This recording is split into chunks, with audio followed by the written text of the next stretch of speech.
Shalom la famille, shalom. J'ai l'impression qu'il y a beaucoup de gens qui ne comprennent pas le concept de la foi. Il y a beaucoup de gens qui ne comprennent pas le concept de la foi. Alors, c'est quoi la foi?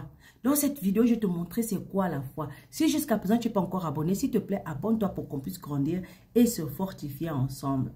Alors, c'est quoi la foi? Hébreux chapitre 11. Verset 1 nous parle de la foi et nous dit que or la foi est une ferme assurance des choses qu'on espère, une démonstration de celles qu'on ne voit pas.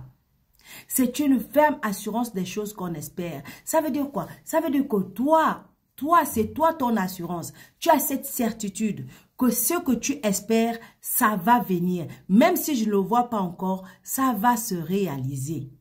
Voilà la foi. La foi, c'est croire que même si je ne vois pas encore, même si je n'ai pas encore touché, même si les gens n'ont pas encore entendu, je crois que ça va arriver, alors ça va se réaliser.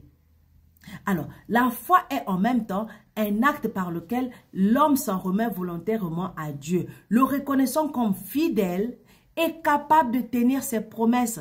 Quand tu sais que Dieu est fidèle, tu sais que Dieu t'aime, tu sais que Dieu est puissant, tu sais qu'il n'y a rien, si Dieu est avec toi, qui peut être contre toi? Quand tu as toutes ces vérités-là en toi, donc tu sais que tu peux compter sur lui. Donc la foi aussi, c'est cette confiance-là qu'on met entièrement sur Dieu. On met entièrement sur ses promesses, on met entièrement sur sa capacité de résoudre nos problèmes, sa capacité de nous guérir, sa capacité de nous restaurer, sa capacité de nous délivrer, sa capacité de combattre pour nous, sa capacité d'ouvrir les portes pour nous, sa capacité pour nous accélérer, sa capacité de faire au-delà de tout ce que nous pouvons penser ou imaginer.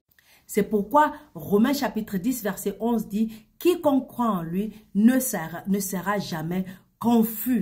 Et c'est pourquoi Hébreux chapitre 11 verset 11 nous dit « C'est par la foi que Sarah elle-même, malgré son âge avancé, fut rendue capable d'avoir une postérité parce qu'elle crut à la fidélité de celui qui avait fait la promesse. » Elle crut en quoi? À la fidélité de celui qui avait fait la promesse. Alors, le sens littéral du verbe grec traduit par croire ou avoir la foi est adhérer à, mettre sa confiance, se confier. L'Ancien Testament utilise le plus souvent l'expression hébraïque se confier. Moi aussi, s'appuyer sur et s'adresser sur.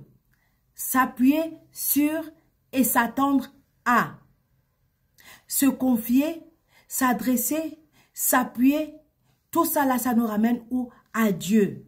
Donc la foi c'est à mettre sa confiance sur Dieu, s'appuyer sur ses promesses et s'attendre à ce que le sujet de ta prière se réalise. Si c'est la guérison, attendre à ce que ta guérison soit visible. Si c'est le mariage, attendre à ce que ton mariage soit visible. Si c'est l'enfant, attendre que ton enfant arrive. Si c'est le travail, la percée, peu importe pourquoi tu as prié, voilà comment la foi marche. Donc, premièrement, tu t'appuies.